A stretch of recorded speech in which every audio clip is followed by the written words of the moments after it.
fellow Nigerians, fellow Africans. It's me again, Kennedy Alade. I think it's very important to understand where we're coming from. There's a word that says that if you don't know where you are going to, it is very important to know where you are coming from.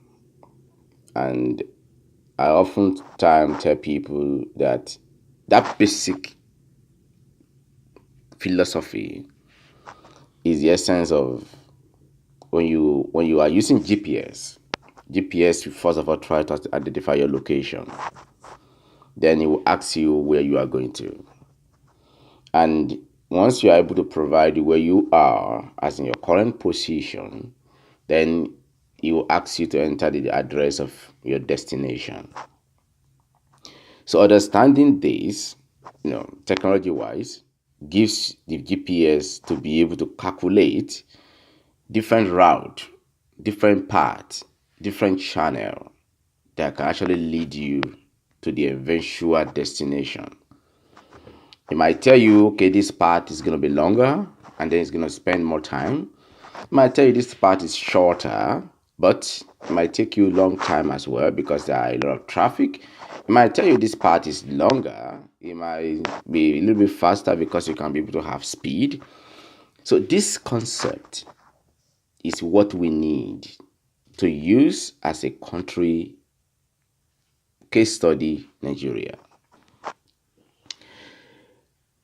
Where are we? Let's leave sentiment apart. I don't care if you are from the west, from the east, from the south, from the north.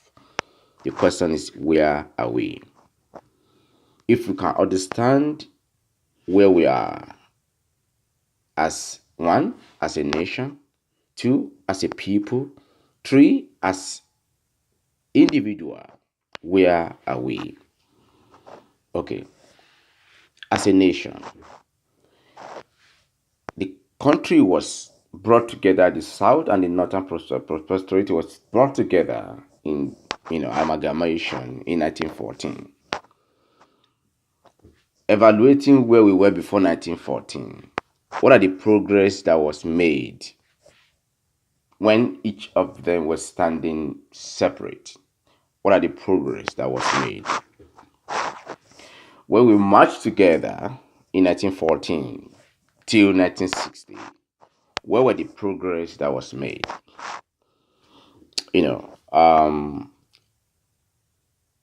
Understanding that there was little or no progress prior to 1914, except from the southern, that where they have more of people that have celebrated, accepted education, and many have accepted the current religion and others. And in the northern part, where there are few people that are also educated, and many also that have not been able to see the light based on there's no education and others. Okay. Now we march together forcefully, fake wise. We marched, and before that time, till 1960, there was the western region, northern region, and others that was being governed by different people. The question then also is, did we make progress individually? Did we make progress? And the answer is yes. There was progress, certain progress that was made when we assisted individually. We control our own resources, we manage our own thing, and so on and so on. Now, after 1960, a lot happened. But prior to 1960, there's some people that was involved in the politics of Nigeria. Men and women. The one popular name we all knew or we have heard about is Funmilayo Ransome Kuti. We're taught then that is the one first lady that bought the car, stuff, things like that. But there were a lot of stories that were never told, because they don't want people, especially women, to be aware that this particular woman did a lot, that prior to our freedom, to our independence, to the reduction of taxes and others. That is one case study. Abat Macaulay was also part of them. He did a lot in forming the political party with the Cameroon and others. Now, Awolowo was also there, and Ahoro was also there. And these are the people, Asikwe is also part of it from the south, and were doing great stuff. They were traveling back and forth within the west and the western, the western world, the America, the Britain, the Germany, Russia, and others. In fact, Fumilara Sokuti actually went to China, and because of that, they tag her to be, in the side of the Russian, and because of of the Chinese, and at the same time, because of that, they deny her visa to enter United States. Don't forget, China then has actually separated themselves from the Soviet Union and the United States. So they have tried to be by themselves to dictate the path they want to follow. So automatically it placed them, as enemy against Westerners and the other part of the world. But Africa then, it was still enslaved. It was still under the control of the British, the German, and the other Western European countries. But Chinese has been able to stand on their feet and say, okay, no, we are not doing this. This is the way we want to go in our own way. That happened. Now we have independence. When we had independence, things was stayed the same. But one thing that I want us to note these days, when we were marched together, when there was increase in taxes, women were paying taxes on almost anything, including goats. Including goats. You can imagine how British were able to put us into tax payment for their own benefit, for their own pocket, for the pocket of it's sad. Now, we had independence that was given to us because the South were chanting, were requesting, were demanding that we must have independence. We had it. But one thing that's amazed everyone to today is the independence was given, but the people that were actually demanding for the independence, people that are capable, were never allowed to be part of the government. So the northern part of Nigeria, then, that was not demanding independence, they were not ready, a lot of other stuff. Power was handed over to them. But prior to that, what happened? So there are evidences now, that there are proof now that most of what happened prior to amalgamation has been that Britain has agreed that most of the land in Nigeria, because we've signed treaty together, they are going to control or manage for so number of time and time. Then they hand over everything now to the northern Nigeria. The northern Nigeria believe now they own everywhere, and because of that, there is calamity. There is destabilization. That is why there's no development. That is why there's no infrastructural investment. That's why people are not even have the power, the right to do anything right in their own land. So that is now taking me to where we are. Where we are as people. What have we seen since the 1960s? If I ask you, what did you see? If you are above the age of 90, if you are above the age of 80, if you are above the age of 70, you can answer these questions. Have things got better in the country Nigeria since 1960? That was cool in 1963. Yes, correct. That was cool. I read this story about why the coup happened. These young soldiers, officers realized the framework that defined the country, and they were not satisfied. That is why they had a coup, that led to, the first set of leaders that was killed. So, the question I ask for you, if you are hearing my voice, if you are under the age of 20 or you are above the age of 20, you are not up to 40. If we are defining Nigeria, if we are explaining Nigeria, automatically, I'm sorry to say, without you having enough reading, you don't know anything about Nigeria. So now, if you are casting vote in this forthcoming election, and you are thinking it is you are voting for either Atiku or Buhari, and you did not actually reason why have we not had a development that is comparable to China, a development that is comparable to Philippines, a development that is comparable to other countries in the Asia that we were in the same state when we got independence. In 19, I met somebody in the United States. In 19, he was in Nigeria as an officer, as a Marine officer in around 81, 82 during Shagari regime. We were having conversation, and he told me that then Naira was, you need to have $2 to be able to have a single Naira. That was how our economy was so strong. If I ask you now, what happened? How did we miss it? What has changed? So if you are running around and you are chanting, you are going about calling Baba, calling this, calling articulate, calling whatever you are calling, I am challenging you to think twice. I am challenging you to reason before you cast your vote. Why? Evaluating where we are, looking back to where we are coming from, understanding why we have not actually seen road in the last 30 years that is standard enough in every community, in every major, let me say, every major road that connects each city, each village in Nigeria. Have you ever asked why there's no pipe-borne water that is given, that is supplied in your community?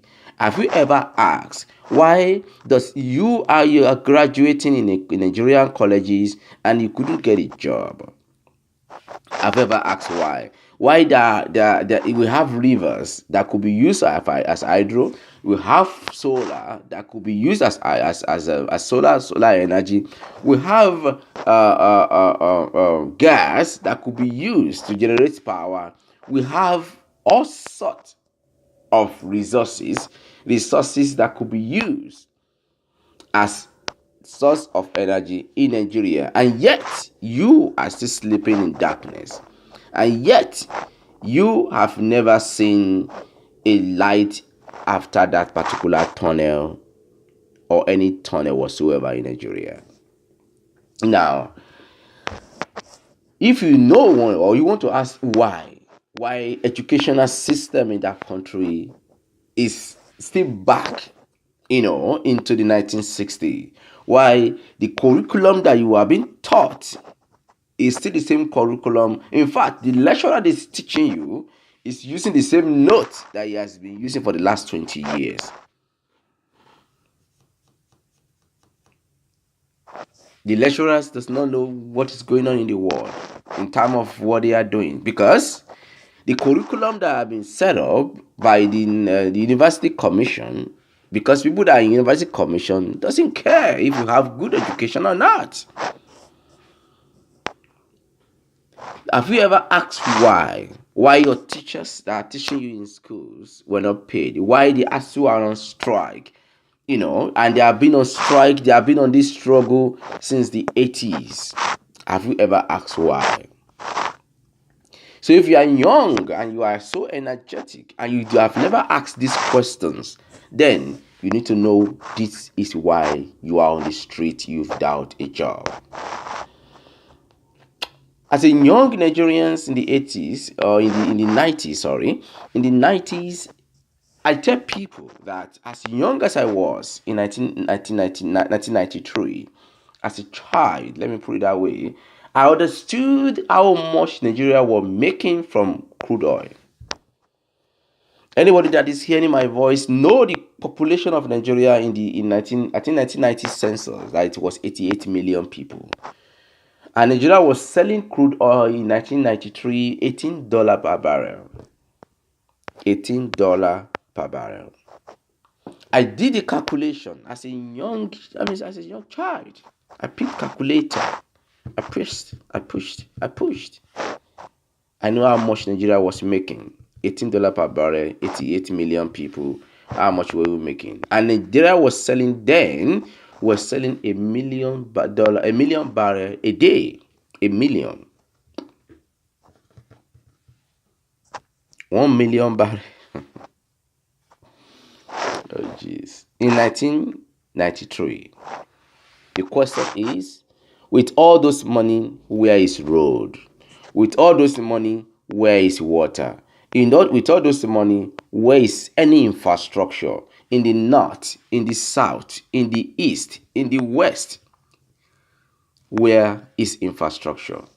If you are from Niger Delta, if you have never been there, I'm advising you, I am encouraging you, try to visit there. If you are not from Niger Delta and you see them fighting, you are thinking that, oh, why is these people so arrogant, or whatever you want to call it? You need to go there. You are going to cry. You are going to cry. Myself, I was like, how are people surviving here? How are people living their daily life, basic daily life? How are our people in the same country that have all the wealth underneath them, yet no water, yet no food? If you see the fishes from the river, it's already poisoned with crude oil, because you can see the size of the fish. It's not normal. And yet people eat. Have you ever asked why there's no basic health care for you? That, okay, if you thank God, because we are black people. That is the advantage we have. Because we are black people, we have a special immunity in our system. We have a gene that is able to withstand diseases. That is why I will tell you that the race of Africans are still existing. Now, if you have been there in the Delta area, you understand the problem that we have to address. That aside, that is, I'm just making us understand why and where we are, for us to know where is going to be our destination. I've explained where we are coming from. In the Western Nigeria, in the Yoruba people, they have the Western region. There were education. In fact, the first free education in the history of the world that was declared. And we have that. We have a lot of basic infrastructure that our people enjoyed when a single man was the Western region governor. The first radio station, TV station, good imagination, sense of reasoning, thinking, brought those things to existence as a force in Africa. Okay. Now, if we ask these questions, if you are above the age of 50 and you understood what you enjoyed while you were in elementary school with free stuff in the Western Nigeria, the few things you enjoyed, if you were opportune to be in a college in those days when they were feeding you and they were actually dry cleaning your own clothes, why you are just there to read, study, You live life as kings in college days. Now you are in your 50s, you are in your 60s, you are in your 70s. And fortunately, many of you that enjoy this benefit are now in the Senate, are now in rep, are now in as governor, are now as minister, and yet you don't have a basic understanding that, okay, why did we enjoy this during our time, and why is our children not enjoying the same thing during their own time? What has changed? Is the country not making enough money the way we were making money then? Is our population increasing more than what how much we are making? Oh, is the resources that we had then has gone and we couldn't compare or be able to make a better life for our people compared to then? Okay, if all these things were yes or no, the question I have is, if you are in this position as a king in the land, you are a king in a particular community, in the east, in the west, in the north, anywhere you come from as a king or as a premier or as a emir, or what they call you in your community. Have you ever asked the questions, why does your women have to die during labor? Why do we have to bury the young Nigerians, educated, intelligent Nigerians, in the name of accidents on the road? Have you ever asked, why do we have to submit to the evil in the society in the name of terrorism? Have you ever asked, why do we need to submit to the calamity of lack of development and self-slavery of our children, of our women, of our men in the name of corruption? And let's assume that you have money as a leader. You have the money somehow through corruption, bribery, and corruption, whichever way. Have you ever asked why? If you have all this money and you have never think twice to build your society for the benefit of the masses, why do you have money? That's why, I always refer to Senator Tinubu when I was growing up. I always want to read about him. Frederick Fashehu, I want to read about him. I think it's Gani Fahim, yes. I always want to read about him. Femi Falana, I want to read about him. Wale Soyinka, I want to read about him. There is Usman, Mohammed, Mohammed Usman from Kaduna. I always want to read about him. Colonel, is it Gemadi? I forgot those names. I want to read about these people. When the paper come out and my brother brought it home, I want to pick it up, read. What are they saying? I want to go to the editorial part to see what is. Where are these people? Then Dr. Tunji Abayomi was part of them. I want to read about him. Because they were the people that were at the forefront of delivering Nigeria from the hands of the military. But now we have our own people that are governing us without a gun. Why can't we challenge the status quo?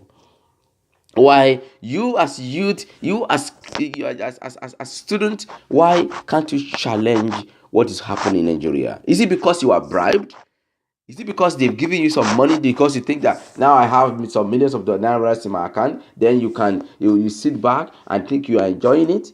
You are enjoying nothing. You are just losing your integrity. You just lost your integrity. You lost values. Your name will be purged in the history of life. People will never remember you. Don't be surprised. I will tell you this. Abiola wouldn't have been remembered if he did not take a step to campaign and to be the president of Nigeria. Despite all his words, he would have been gone in the history book. It is what you do for the people. It is what you contribute to the people that is remembered. All your wealth, all your riches, you go nowhere with it. In fact, vagabond will take care of those. The children of unknown. That's what the Bible says. Will be those that will enjoy it. So why are you running after words? Why are you running after what you are running after? I often tell it that because most of these people that I mentioned, their father were never rich, they were never so rich, so they got opportunity, they were educated, and they fought the battle for a free Nigeria. But we have lost that today. If you go to every nook and cranny of that country, there's nothing. Nothing is working. Entire system has collapsed. And yet you are still thinking you have a political class. Yet you are still thinking we are all, they are still thinking that, oh yes, they are in Senate, they are in rep. But Maribus, I will be looking at him on Twitter. I will just be so sad. What has Ben Mary Bruce does to his constituency? Is it because he's chanting on the Twitter? Or because he has that media station?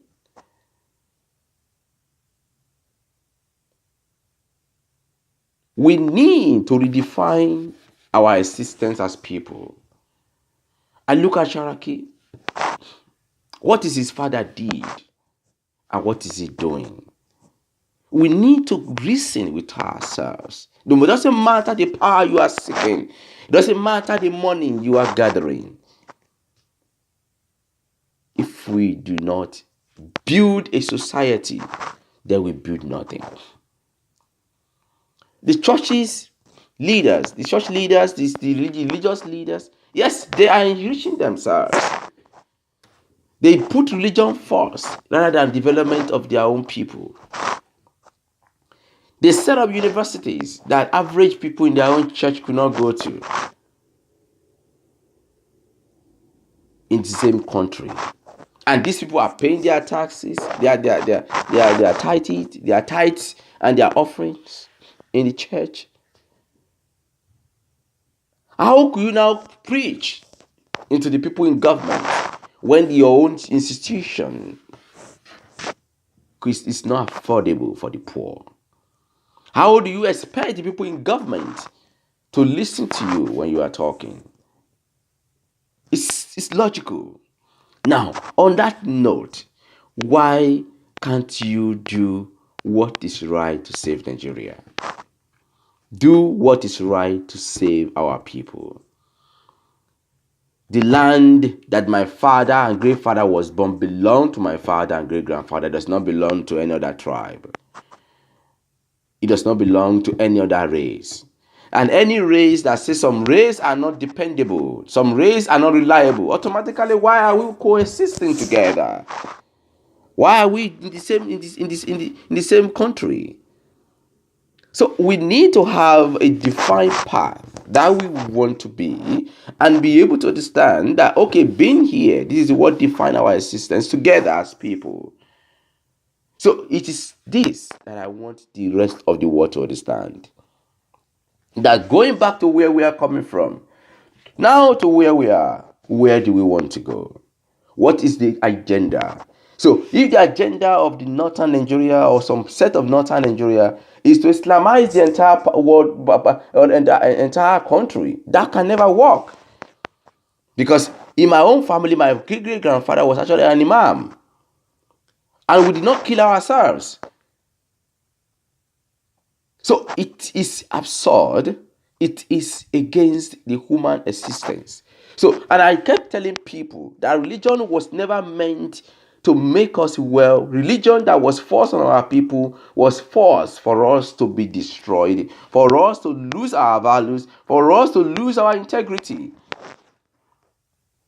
Before the British or the Islamic religion came to our people, there were integrity, there were values, there were culture, there were norms that you cannot do without. But now they deceive us, they pretend. Now I understand better that even most of you come to the Western world, you see them, the so-called religion is not so critical. That's why they say freedom of religion. You practice whatever you want. It doesn't really matter. But the point here is this. If a particular set of people think that they are supreme, they are more better, and look at others as infidel or as an entity that is not important, so they can do whatever they like to them, that is no. the rest of the world must understand. Well, we stand to defend ourselves, we stand to defend our people, and we have to come together to define where we want to go to. And on that note, we can have a better nation. On that note, we can have a better country. We can have a better people. We can have a better society. We can only build Nigeria when each community by community stand to define what makes them, and at the same time laws and orders that govern their people. Then we can agree together to exist together as a one nation. That is how we can have a Nigeria.